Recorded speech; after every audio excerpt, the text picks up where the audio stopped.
নবী সাল্লাল্লাহু আলাইহি ওয়াসাল্লাম বলেছেন চোখের বদনজর এমন সত্য যে একটা উটকে এই রান্নার ডেকচির মধ্যে ঢুকাই ফেলতে পারে।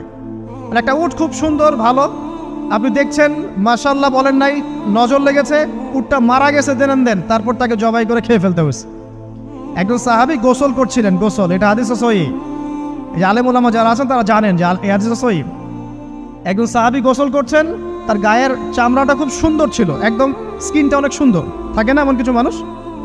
আচ্ছা, এখন আরেকজন সাহাবী এই গোসল দেখছেন দূর থেকে, দেখে বলছেন যে কি চমৎকার তার শরীরের রংটা, যেন কুমারী নারীর মতো, অনেকটা এমন একটা কথা তিনি বলেছিলেন।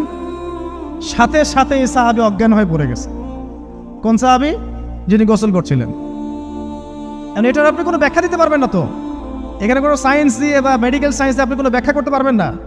একটা ব্যাখ্যা দিতে পারেন, কিন্তু কেন সেটা হলো সেটা আপনি অ্যান্সার খুঁজে পাবেন না।